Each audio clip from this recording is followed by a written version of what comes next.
Bismillahirrahmanirrahim. Assalamualaikum warahmatullahi wabarakatuh. Anak-anak yang saya cintai dan saya banggakan, alhamdulillah pada kesempatan ini kita masih dapat bertemu kembali meskipun secara daring karena pandemi tahun ini belum juga berakhir. Mudah-mudahan anak-anak tetap sehat, tetap semangat dalam belajar. Anak-anak, pada kesempatan ini kita akan mempelajari yaitu tentang beramal soleh dan berbaik sangka. Ini adalah materi kelas 8 semester genap. Anak-anak, mudah-mudahan kita berdoa pada Allah, mudah-mudahan apa yang kita pelajari nanti menjadi ilmu yang bermanfaat, kita dapat mengamalkannya dalam kehidupan sehari-hari. Anak-anak, kita sebagai orang yang beriman itu harus membuktikan keimanan kita itu dengan amal soleh, karena antara iman dan amal soleh itu tidak bisa dipisahkan. Jadi ibarat dua sisi mata uang. Keimanan kita itu harus kita buktikan dengan amal soleh. Kemudian amal soleh kita itu juga harus dilandasi dengan keimanan, karena amal baik yang tidak dilandasi dengan keimanan, tidak dilandasi dengan keikhlasan, hanya untuk mendapatkan ridha Allah, maka amal itu akan sia-sia, besok di akhirat tidak akan ada nilainya. Makanya antara keimanan dan amal soleh itu harus berjalan seiring, tidak bisa dipisah-pisahkan. Kata amal soleh sendiri berasal dari kata amilus solihah, yaitu segala perbuatan yang bermanfaat bagi dirinya atau orang lain dan sesuai dengan akal sehat, sesuai dengan Al-Quran dan As-Sunnah. Ini yang dinamakan amal soleh, baik nanti berupa amal itu berupa amalan lisan, anggota badan maupun amalan hati. Jadi keimanan kita itu harus kita buktikan. Buktinya apa kalau kita itu beriman? Yaitu dengan amal soleh. Sekali lagi, jadi keimanan kita harus kita buktikan dengan amal soleh, dan amal soleh kita, amal kebaikan kita itu harus dilandasi dengan keimanan yang benar, dengan keikhlasan. Kebalikan dari amal soleh itu adalah amal sayyi'ah atau amal yang buruk, amal yang mendatangkan madharat atau kerusakan baik bagi pelakunya maupun orang lain.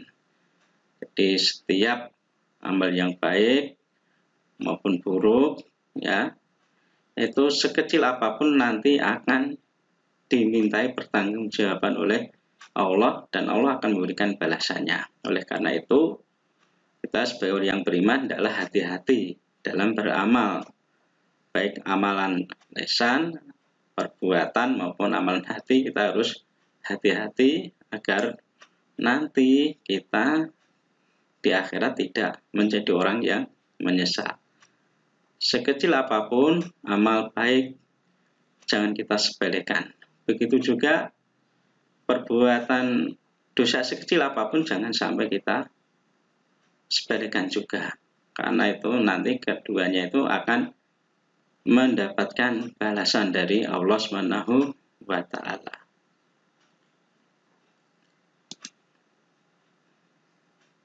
Selanjutnya, anak-anak, dalil tentang perintah agar kita senantiasa beramal soleh. Di antaranya firman Allah pada surat Jaljalah, ya, ayat 7 sampai 8. A'udzubillahi minasyaitonir rajim. Wa may ya'mal mithqala dzarratin khairan yarah wa may ya'mal mithqala dzarratin syarran yarah. Barang siapa yang mengerjakan kebaikan seberat zarah pun, niscaya dia akan melihat balasannya. Dan barang siapa yang mengerjakan kejahatan seberat zarah pun, niscaya dia akan melihat balasannya pula. Ini jelas bagi kita bahwa sekecil apapun amal perbuatan kita, yang baik maupun yang buruk, semuanya nanti di akhirat akan dimintai pertanggungjawaban oleh Allah dan akan diberi balasan. Maka tadi kita sampaikan adalah kita itu hati-hati dalam beramal ini di dunia ini, karena kita selalu dalam pengawasan Allah, pengawasan malaikat, ya, Raqib dan Atid, juga pengawasan daripada anggota badan kita masing-masing yang nanti pada hari kiamat akan menjadi saksi. Kalau kita menyadari yang demikian, pasti kita akan menjadi orang yang berhati-hati dalam beramal, sehingga kita dalam beramal ketika di dunia ini memilih amal yang baik atau amal yang soleh dan menghindari amalan yang sayyi'ah atau yang buruk, yang jelek tadi. Kemudian yang lain dalam surat Al-Asr, ya, ayat 23, innal insana lafi khusrin illa ladzina amanu wa amilus solihati wa tawassaw bil haqqi wa tawassaw bis sabr. Ini juga diterangkan dalam ayat ini, sesungguhnya manusia itu benar-benar dalam kerugian, kecuali orang-orang yang beriman dan mengerjakan amal soleh, dan nasihat menasihati supaya mentaati kebenaran, dan nasihat menasihati supaya menetapi kesabaran. Ini juga menerangkan bahwa kalau kita itu tidak menggunakan waktu hidup ini dengan sebaik-baiknya, yaitu dengan keimanan dan amal soleh, maka kita akan termasuk golongan orang yang merugi. Kemudian apa syarat-syarat daripada amal soleh agar amal soleh itu diterima oleh Allah SWT? Jadi suatu amal soleh atau amal kebaikan itu sah atau akan diterima oleh Allah atau akan diberikan pahala oleh Allah kalau memenuhi syarat ini, yaitu amal soleh itu harus dilakukan dengan mengetahui ilmunya. Jadi kita itu beramal itu hendaklah tahu ilmunya atau tahu dasar-dasarnya. Dasarnya apa? Yaitu dalam Al-Quran dan As-Sunnah. Jadi kita tahu dalilnya, ya, tahu ilmunya, sehingga kita dalam beramal soleh itu memang sesuai dengan tuntunan Allah dan Rasulnya.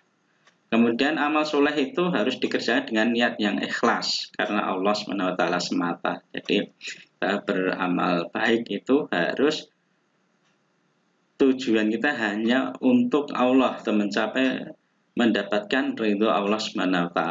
Niat kita harus ikhlas, ya. Kalau tidak ikhlas, ya, nanti amal kita yang baik sebanyak apapun tidak akan ada nilainya di hadapan Allah. Misalnya kita beramal dengan berinfak dengan harta yang banyak, tapi tujuannya mungkin dia itu hanya biar dikatakan sebagai orang yang dermawan, dinilai sebagai orang yang dermawan oleh orang lain. Maka tadi apa yang diinfakkan, ya, sebanyak apapun tadi tidak akan ada nilainya di hadapan Allah Subhanahu wa Ta'ala. Bahkan mungkin bisa jadi besok di akhirat dalam satu hadis diterangkan malah akan diseret ke neraka, tidak dimasukkan surga tapi malah diseret ke neraka. Karena apa? Dia melakukan amal tidak karena Allah, ya. Oleh karena itu adalah kita itu amal soleh ini niat kita hanya ikhlas karena Allah SWT, kemudian ridho daripada Allah SWT. Kemudian yang ketiga syaratnya adalah amal soleh itu harus dilakukan sesuai dengan petunjuk Al-Quran dan Sunnah. Jadi kita harus mengikuti, ya, apa yang telah dicontohkan oleh Rasulullah Shallallahu Alaihi Wasallam. Tidak mengikuti cara-cara kita sendiri dan menuruti hawa nafsu kita sendiri. Jadi amal soleh atau bagaimana cara mengerjakannya sudah dicontohkan oleh Rasulullah Shallallahu Alaihi Wasallam. Ini berapa syarat agar amal soleh itu diterima oleh Allah atau sah. Selanjutnya anak-anak, beberapa macam amal soleh. Ini ada 3 macam di sini disebutkan, yaitu yang pertama amal soleh terhadap Allah, yaitu apa? Yaitu menjalankan perintah Allah dan meninggalkan larangan-larangannya. Ini amal soleh ya terhadap Allah Subhanahu wa taala. Jadi perintah Allah kita kerjakan ya seoptimal mungkin ya. Jadi tidak seenaknya sendiri, tapi kita kerjakan secara optimal. Mungkin kemampuan orang memang berbeda-beda. Makanya nanti kalau kita mengerjakannya dengan sungguh-sungguh, dengan optimal, maka Allah juga akan menilai amal kita itu dengan memberikan balasan pahala yang lebih besar. Ya. Kemudian larangan-larangan itu harus dikerjakan seluruhnya. Kalau meninggalkan larangan itu lebih bisa dilaksanakan oleh semua orang. Meninggalkan larangan kan hanya kita diam tidak mengerjakan larangan itu kan bisa diam, itu kan kita seharusnya semua bisa ya. Makanya ini kita harus, ini larangan harus kita tinggalkan seluruh larangan ya. Ini amal soleh terhadap Allah. Kemudian amal soleh terhadap sama manusia itu adalah menjalankan hak dan kewajiban terhadap sama manusia. Jadi kita harus ya tidak melanggar hak-hak orang lain. Kita dalam bermuamalah, dalam berhubungan dengan sama manusia hendaklah sesuai dengan apa yang telah diatur dalam Al-Quran dan Sunnah ya, telah diajarkan, dicontohkan oleh Rasulullah Shallallahu Alaihi Wasallam. Misalnya saja ya, kita terhadap sesama dalam pergaulan ya, kita mungkin bersikap ramah ya, bertutur kata yang santun ya, suka menolong pada orang lain yang membutuhkan pertolongan ya, dan sebagainya. Kemudian yang ketiga adalah amal soleh terhadap lingkungan alam. Terhadap alam pun kita harus berbuat baik, yaitu dengan cara menjaga kelestarian alam, jangan merusak alam. Kita harus menjaga alam agar tetap lestari. Contohnya kita menjaga dengan membuang sampah pada tempatnya ya, dalam rangka mengurangi polusi ya, dengan menjaga kebersihan. Kemudian mungkin kita dengan penghijauan. Nah, ini amal-amal yang baik yang ini akan memberikan manfaat yang besar bagi kehidupan ini. Misalnya kita juga ini misalnya penghijauan ya, kalau ada tanah yang kosong kita tanami suatu tanaman, itu nanti akan menjadi pahala jariah bagi kita. Tanaman kita tanam, kemudian tanaman tersebut bisa berbuah, buahnya bisa dimanfaatkan mungkin oleh manusia atau bahkan hewan bisa memanfaatkan, itu nanti akan memberikan pahala jariah bagi kita. Maka ini anjuran daripada agama Islam itu adalah agar nasa kita itu menjaga lingkungan ya, menjaga lingkungan alam, kelestarian alam, tidak merusak, malah tidak merusak alam ini, membuat kerusakan ini ya di muka bumi ini adalah merupakan perbuatan dosa dilarang. Tapi kita harus senantiasa menjaga kelestarian alam. Anak-anak, ada amal soleh ya. Amal soleh itu ketika kita mengerjakannya sewaktu kita masih hidup di dunia ini, nanti pahalanya akan tetap mengalir meskipun kita sudah meninggal dunia. Ya, ini dinamakan amal jariah ya, amal jariah. Jadi ini adalah perbuatan atau amal kebaikan yang nanti pahalanya itu masih akan tetap mengalir pada diri kita meskipun kita sudah meninggal dunia. Ya, diantaranya apa? Mungkin kita beramal jariah dengan ilmu kita. Kita mengajarkan ilmu kita, yang mengajar kebaikan pada orang lain.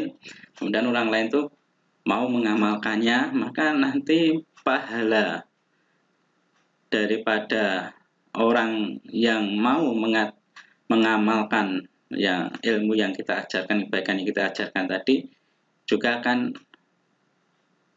bermanfaat bagi kita. Orang yang mengamalkan dengan pahala, kita juga masih mendapatkan kiriman pahala daripada tadi amal orang-orang yang telah mengamalkan ilmu yang kita ajarkan kepada mereka. Misalnya kita mengajari adik-adik kita ingin membaca Al-Quran, sholat, kemudian adik-adik kita mau mengamalkan ya senantiasa membaca Al-Quran dan mengerjakan sholat dengan baik, mereka mendapatkan pahala, tapi kita juga akan mendapatkan tambahan pahala itu karena amalan-amalan mereka. Ya. Mungkin kita nanti ingin memiliki harta yang lebih, misalnya punya tanah, ya, kita wakafkan ya tanah itu tadi untuk kepentingan umat, maka selama tanah tadi ya masih digunakan untuk kemaslahatan umat, misalnya untuk madrasah atau sekolah atau masjid ya, selama itu masih digunakan untuk ibadah, maka pahalanya akan tetap mengalir pada kita meskipun kita sudah meninggal dunia. Ini adalah amal jariah, tindakan amal jariah. Anak-anak yang saya cintai dan saya banggakan, kemudian apa manfaat daripada amal soleh itu? Di antara manfaat daripada amal soleh adalah kita akan diampuni ya oleh Allah ya, akan mendapatkan ampunan dari Allah dan mendapatkan pahala yang besar dari Allah. Ini dalam surat Al-Maidah dan juga dalam satu ayatnya diterangkan di sana ya, yang artinya kurang lebih demikian. Allah telah menjanjikan kepada orang-orang yang beriman dan beramal saleh bahwa untuk mereka ampunan dan pahala yang besar. Dengan amal soleh ya, Allah akan ridho pada kita sehingga Allah akan mengampuni dosa-dosa kita dan akan memberikan balasan dengan pahala yang berlipat ganda.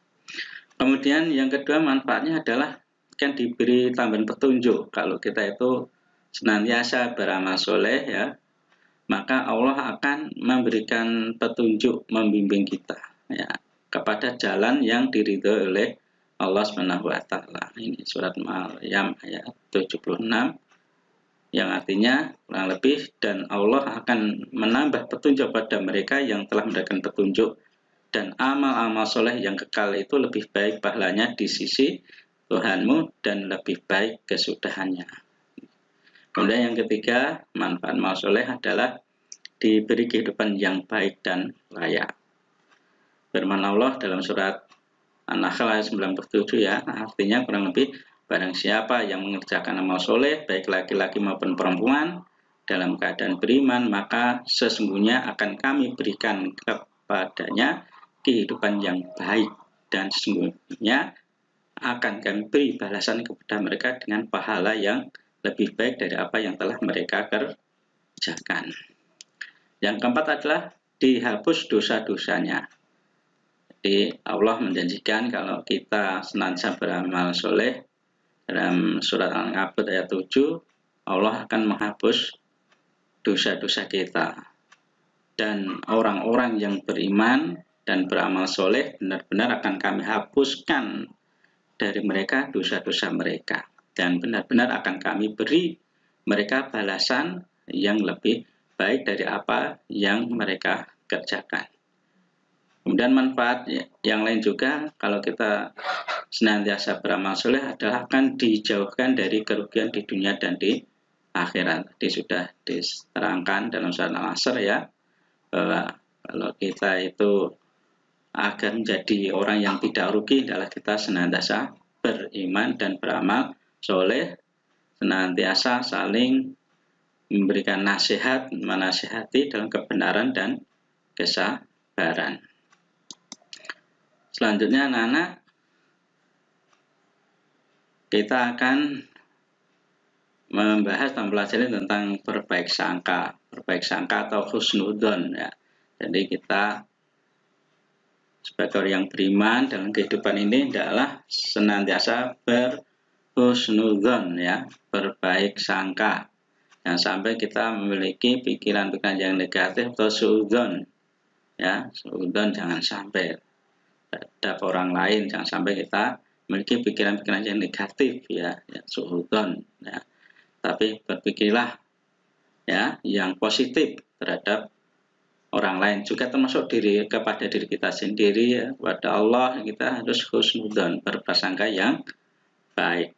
Ini sifatnya orang yang beriman, senantiasa berhusnudzon atau berprasangka baik. Sebagaimana yang diperintahkan oleh Allah ya dalam surat Al-Hujurat ayat 12. Ini di sini menerangkan tentang orang-orang yang melakukan atau memiliki sifat yang tidak baik ya, suudzon ya.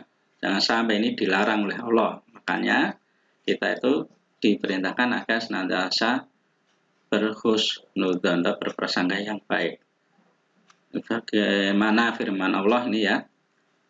A'udzubillahi minasyaitonirrajim. Ya ayyuhalladzina amanu istanibu katsiran minadh-dhonni inna ba'dadh-dhonni ism. Wala tajassasu wala yaghtab ba'dukum ba'dha ayuhibbu ahadukum ayakula lahma akhihi maitan fakarihtumuh. Wa taqullaha innallaha tawwabur rahim. Hai orang-orang yang beriman, jauhilah kebanyakan purbasangka atau kecurigaan atau suudzon ya. Karena sebagian dari purbasangka itu adalah dosa. Dan janganlah mencari-cari keburukan orang dan janganlah menggunjingkan satu sama lain. Adakah seorang di antara kamu yang suka memakan daging saudaranya yang sudah mati? Maka tentulah kamu merasa jijik kepadanya dan bertakwalah kepada Allah, sesungguhnya Allah Maha penerima taubat lagi Maha penyayang.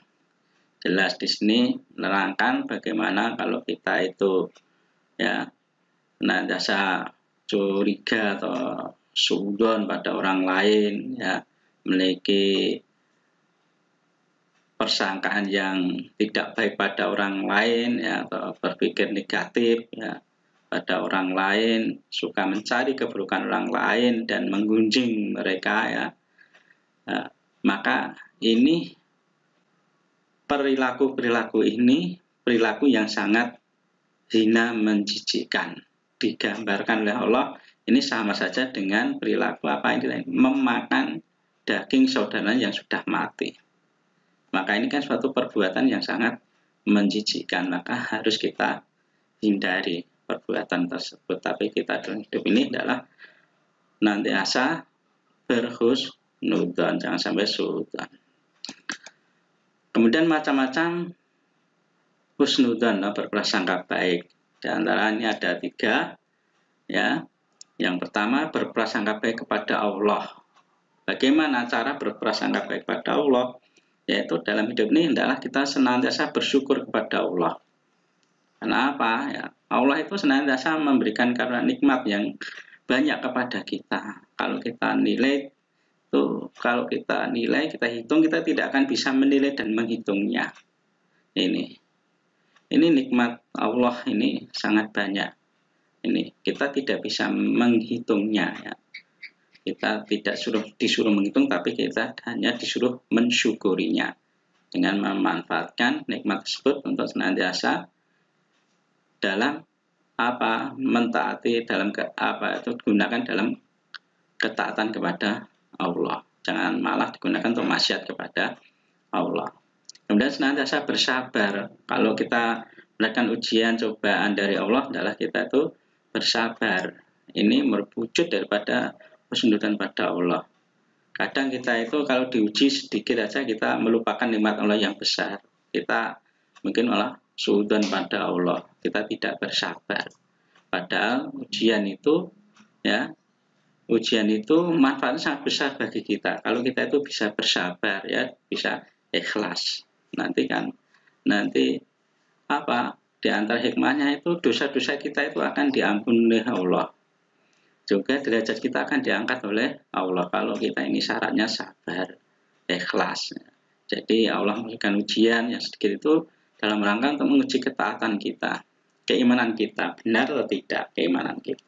Kalau kita senantiasa bisa menghadapi ujian itu dengan sabar, ikhlas, maka berarti iman kita benar, sungguh-sungguh. Tapi kalau kita mendapatkan ujian sedikit aja sudah tadi sudah Allah ya, tidak ridho ya, maka ini menunjukkan kalau iman kita itu dusta ya. Maka jangan sampai kita itu memiliki keimanan yang dusta dalam arti mungkin dalam menerima ujian cobaan kita tidak ridho ya, tidak ikhlas. Kemudian yang kedua adalah berprasangka baik pada diri sendiri. Terhadap diri sendiri kita pun harus berprasangka baik. Bagaimana? Yaitu kita harus memiliki sifat percaya diri ya. Sikap percaya diri, optimis, sikap kerja keras ini adalah merupakan perilaku berbaik sangka pada diri kita sendiri. Jangan sampai kita itu dalam kehidupan ini ya pesimis, mudah putus asa, tidak percaya diri, bermalas-malasan. Nah ini perbuatan ini berarti kita tidak ya berprasangka baik pada diri kita. Hendaklah kita bersangka baik pada diri kita dengan cara tadi dan senantiasa percaya diri, optimis dan senantiasa bekerja keras dalam kehidupan ini. Baik untuk kepentingan kehidupan dunia, lebih-lebih untuk kepentingan kehidupan di akhirat kelak. Kemudian yang ketiga adalah berprasangka baik pada orang lain. Terhadap orang lain kita juga harus berpikir positif, tadi sudah kita sampaikan.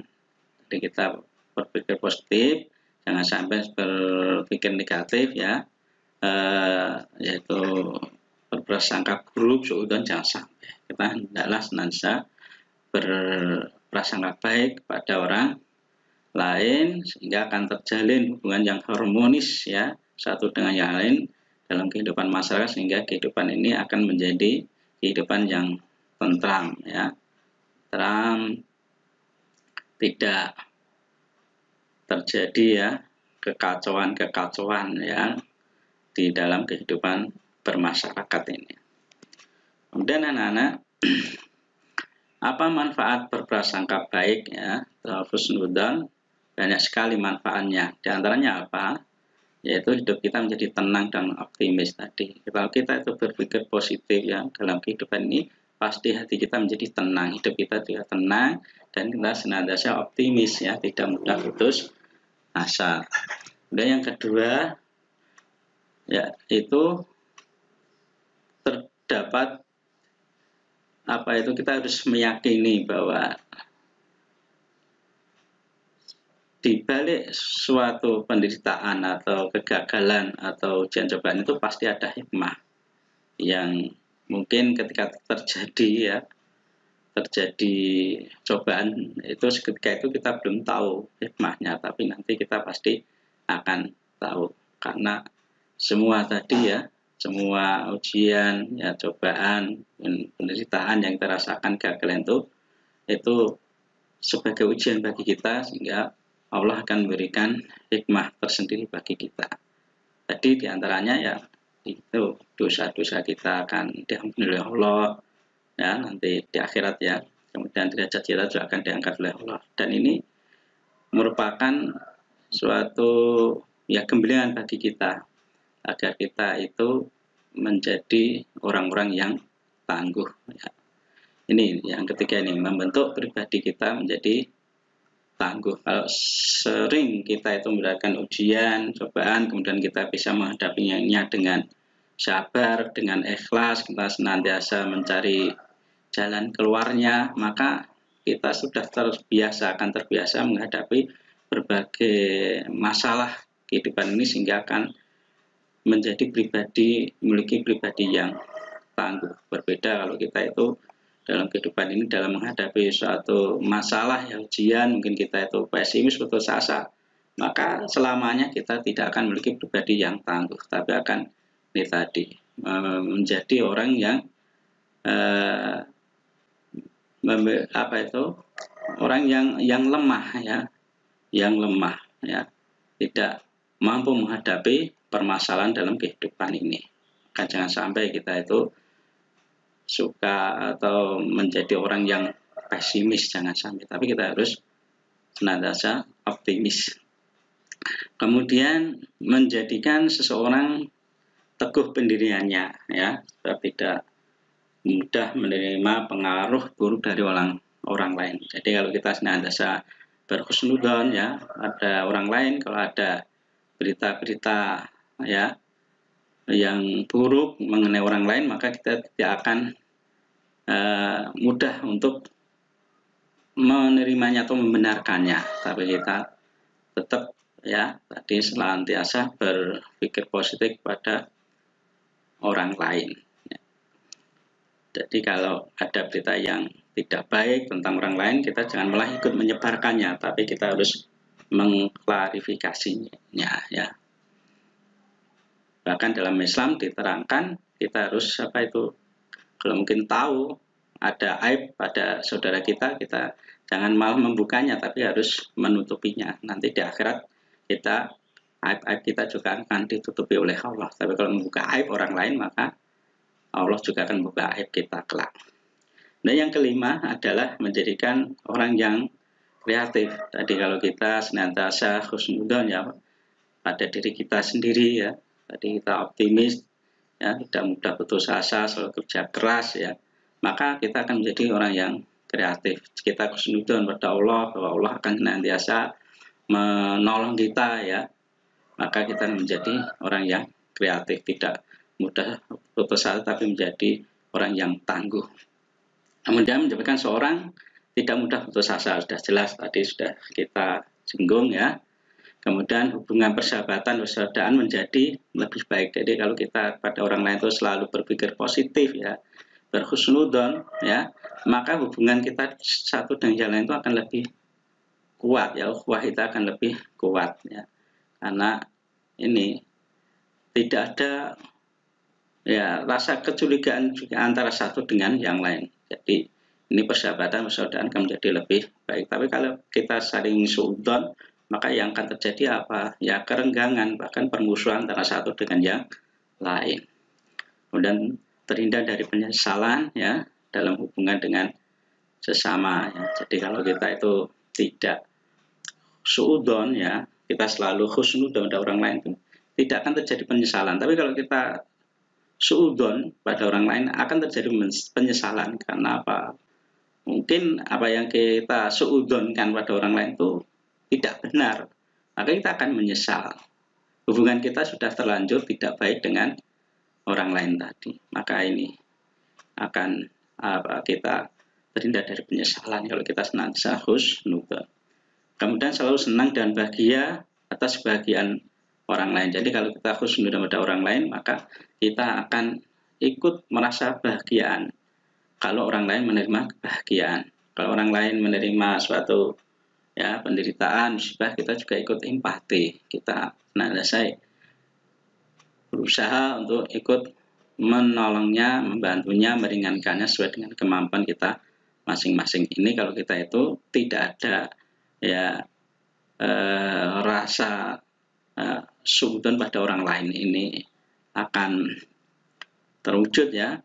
Kita selalu senang dan bahagia atas bahagian orang lain. Jangan samalah sebaliknya, kalau orang lain bahagia kita susah, kalau orang lain susah kita bahagia. Ini berarti kita memiliki penyakit hati yang itu penyakit iri, dengki, dan itu adalah akan berbahaya akibatnya bagi diri kita. Anak-anak, demikian tadi ya tentang pembahasan kita tentang amal soleh dan husnudzon. Mudah-mudahan apa yang kita bicarakan tadi, kita pelajari tadi menjadi ilmu yang bermanfaat dan kita bisa mengamalkannya dalam kehidupan ini, sehingga hidup kita nanti akan menjadi kehidupan yang senantiasa bahagia, tentram ya, tidak terjadi ya, kekacauan dan hidup ini selamat, ya. Di dunia selamat, di akhirat juga selamat, bahagia, itu harapan kita. Kemudian untuk lebih mendalami ya apa yang kita pelajari pada pertemuan ini ya, tolong nanti dikerjakan ini, dan anak-anak silahkan untuk membaca literatur yang lain ya, yang berkaitan dengan bab yang telah kita bicarakan tadi. Juga mungkin bisa bertanya pada asatidz yang lain ya, dan nanti tolong ini dikerjakan di buku tugas ya, untuk menjawab pertanyaan-pertanyaan berikut ini. Anak-anak mungkin ini pada pertemuan yang bisa kita sampaikan ya, mudah-mudahan apa yang kita bicarakan benar-benar bermanfaat dan kita bisa mengamalkannya.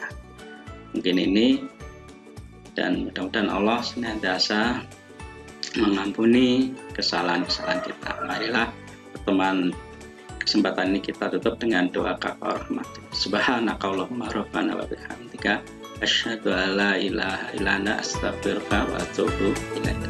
Assalamualaikum warahmatullahi wabarakatuh.